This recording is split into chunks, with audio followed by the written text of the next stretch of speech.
Hello everyone, welcome to Exam Hunt.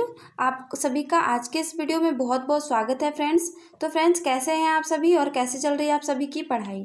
और आज हम जुड़े हैं एक छोटे से टॉपिक के साथ जिसका नाम है भारतीय मानसून। ठीक है, तो चलिए फ्रेंड्स देखते हैं कि इसमें क्या क्या है जो हमें इसके बारे में जानने के लिए बहुत ही ज़्यादा उत्साहित करेगा और हम इसे जानना चाहेंगे। तो चलिए हम बढ़ते हैं। सबसे पहले हम मानसून के बारे में पढ़ेंगे। तो भारतीय जलवायु मानसूनी प्रकार की जलवायु है, यानी ये जो भारत की जलवायु है ना, ये मानसूनी प्रकार की जलवायु है। मानसून शब्द की उत्पत्ति कहाँ से हुई है? तो मानसून शब्द की उत्पत्ति अरबी भाषा से हुई है, जिसका शाब्दिक अर्थ है मौसम या ऋत्विक के अनुसार या फिर परिवर्तन। अर्थात वे पवनें जो वर्ष में 2 बार अपना मार्ग ऋतुओं के अनुसार परिवर्तित कर लेती है, उन्हें मानसून पवनें कहते हैं। ठीक है, अब भारतीय मानसून के 2 भागों में बांटा गया है। अगर आपसे पूछा जाए फ्रेंड्स कि भारतीय मानसूनों को कितने भागों में बांटा गया है, तो आपका जवाब होगा 2 भागों में, जिसमें पहला है ग्रीष्मकालीन मानसून। अब हम चलिए इसमें देखते हैं कि इसमें क्या है, ग्रीष्मकालीन मानसून क्या है और कब होता है, इसके पूरा डिटेल को। तो सूर्य के उत्तरायण होने पर सूर्य उत्तरी गोलार्ध में गर्मियों में कर्क रेखा पर लंबवत 21 जून को चमकता है, जिसके कारण एशिया के तिब्बत के पठार एवं भारत के उत्तरी पश्चिमी भाग पर निम्न वायुदाब का केंद्र विकसित हो जाता है। इसी समय दक्षिणी गोलार्ध में कम तापमान के कारण हिंद महासागर पर उच्च वायुदाब का केंद्र बन जाता है। इसके कारण दक्षिण गोलार्ध की दक्षिणी पूर्वी व्यापारिक हवाएं गर्म एवं आर्द्र भूमध्य रेखा को पार करके केरल के नियम के अनुसार दाहिने मुड़ जाती है। फेरल के नियम के अनुसार दाहिने मुड़ जाती है और उनकी दिशा होती है ना, वो दक्षिण पश्चिम से उत्तर पूर्व की ओर हो जाती है।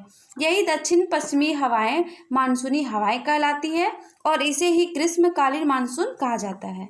अब हम पढ़ेंगे, ये तो हमने जान लिया कि ग्रीष्मकालीन मानसून किसे कहा जाता है। अब इसकी विशेषताओं को भी पढ़ते हैं। तो दक्षिणी पश्चिमी मानसून हवाएं प्रायद्वीपीय भारत से टकराकर 2 भागों में बढ़ जाती है। तो अब वो 2 भाग कौन कौन से हैं फ्रेंड्स? तो पहला है अरब सागर की शाखा की ओर और दूसरा है बंगाल की खाड़ी की ओर। और इन दोनों में अरब शाखा की ओर भारत में दक्षिणी पश्चिमी पवनें अरब शाखा के रूप में सर्वप्रथम केरल के मालाबार तट पर 1 से 5 जून के मध्य प्रवेश करती है।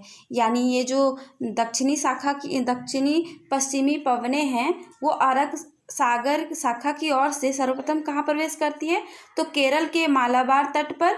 और कब से कब तक? तो 1 जून से 5 जून के मध्य प्रवेश करती है। ठीक है, अरब सागर शाखा वाली पवनें तीव्र वेग वाली होती है, यानी ये बहुत तेज गति से चलती हुई आती है, इसलिए इसे तीव्र वेग वाली कहा गया है।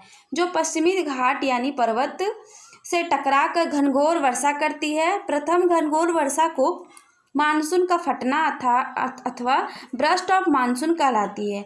इस शाखा से पश्चिमी तटवर्ती मैदान में लगभग 200 सेंटीमीटर वर्षा होती है तथा इस शाखा से पश्चिमी घाट के पश्चिमी ढालों पवनमुखी तट पर लगभग 500 सेंटीमीटर वर्षा होती है। यह हवाएं जैसे ही पश्चिमी घाट से पूर्वी ढालों यानी पवनमुखी ढाल पर उतरती है तो शुष्क व गर्म रह जाती है। इसीलिए इसे प्रदेश में स्थित विदर्भ यानी एमएच व तेलंगाना में हर वर्ष सूखा और अकाल पड़ता है, क्योंकि वे दोनों स्थान यानी पश्चिमी घाट से वृष्टि छाया प्रदेश में स्थित है। और अरब सागर की एक शाखा 9 से 10 जून के मध्य विंध्याचल पर्वत और सतपुड़ा के मध्य स्थित नर्मदा नदी की घाटी से होते हुए यह छोटा नागपुर के पठार तक पहुंच जाती है। यानी झारखंड की ओर के छोटा नागपुर पठार की ओर आ पहुंचती है, जहां अरब सागर के मानसून का मिलन बंगाल की खाड़ी के मानसून से होता है और वहाँ लगभग 100 सेंटीमीटर वर्षा होती है। अरब सागर की एक शाखा 15 से 20 जून के मध्य खंबात की खाड़ी, कच्छ, राजस्थान जो झलवाड़ा 20 से 25 जून और पंजाब हरियाणा होते हुए पश्चिमी हिमालय के भागों से मध्य प्रदेश की ओर चली जाती है। ठीक है फ्रेंड्स, तो ये था इसके बारे में। अब हम जानेंगे अरब सागर की शाखा राजस्थान के दो भागों से पूर्व और पश्चिमी में वर्षा करते हैं, परंतु पूर्व की तुलना में पश्चिम में स्थित भागों में कम वर्षा होने के कारण गर्म लू और संवहनीय धाराएं हैं।